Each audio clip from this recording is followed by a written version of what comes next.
Hi అండి, నా పేరు అనిల్ పసల. ఫస్ట్ ఆఫ్ ఆల్ ఈ ఆపర్చునిటీ ఇచ్చినందుకు సుభాష్ గారికి థ్యాంక్ యూ సో మచ్ అండి. ఎందుకంటే ఆయనతో నేను ఆల్మోస్ట్ ఒక 8 ఇయర్స్ ట్రావెల్ అయ్యాను. సో అంటే ఈ సినిమా నన్ను రెఫర్గా చేసినప్పుడు అభినవ్ గారు కానీ వీళ్ళందరికీ యాక్సెప్ట్ చేసి ఆపర్చునిటీ ఇచ్చిన చాలా thank you. Suman Prabhas, congratulations బాబు. ఆ గొప్ప బోండం కొట్టించు. అది లేదు, అతను ఆల్రెడీ ఫుల్గా బోండం తాగి వచ్చాడు. ఎవరు చెప్పారు నీకు? లేదు, నా తాగుతుంటే చూశాను. మా ఫౌండర్కి 100 ఎకరాల కొబ్బరి తోట ఉంది, అందులో బోండాలు ఇవన్నీ. మీరు మాట్లాడండి. సో ఈ మూవీ చేస్తున్నంతసేపు నాకు ఏంటంటే చాలా పాజిటివ్ ఫీలింగ్, ఎందుకంటే చాలా పాజిటివ్ పీపుల్తో వర్క్ చేస్తున్న ఫీలింగ్.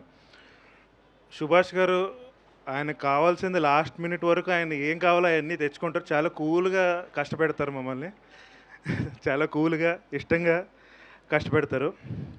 అండ్ ఈ సినిమా ఎలా ఉండిపోతుందంటే, ఇప్పుడు ఎడిట్ చేసేటప్పుడు కానీ మన వర్క్లో ఉన్నప్పుడు కానీ చాలా స్ట్రెస్గా ఉంటాము, చాలా వర్క్ చేస్తూ ఉంటాం. ఇంటికి వెళ్ళినప్పుడు ఒక పేరెంట్స్తో స్పెండ్ చేసినప్పుడు చిన్న హాయిగా ఒక మంచి ఫీలింగ్ వస్తుంది, ఒక పాజిటివ్ ఎనర్జీ ఇస్తుంది, ఎక్కడ లేని ఎనర్జీ అంతా వచ్చేస్తుంది. ఈ సినిమా చూసినంతసేపు నాకు తెలిసి ఆ ఫీలింగ్ ఉంటుంది.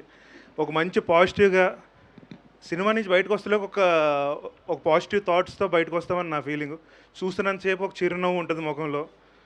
ఈ రోజుల్లో చాలా వైలెన్స్, ఇలాంటి హై యాక్షన్ ఫిలిమ్స్లో చాలా కూల్గా అనిపిస్తూ, చాలా బ్రీజీగా, చాలా సరదాగా చూస్తామని అనుకుంటున్నారు. అందరూ అదే ఫీల్ అవుతారని అనుకుంటున్నా. Thank you so much. Summer cool breezer కాబట్టేనండి వాళ్ళ వాతావరణం కూడా చూసారా ఎలా మారిపోయిందో. అసలు ఇదంతా యాక్చువల్లీ లేదు, కానీ యూవీ మీడియా వాళ్ళు ఇక్కడ వరకు ఒక సెట్టింగ్ చేయించారు.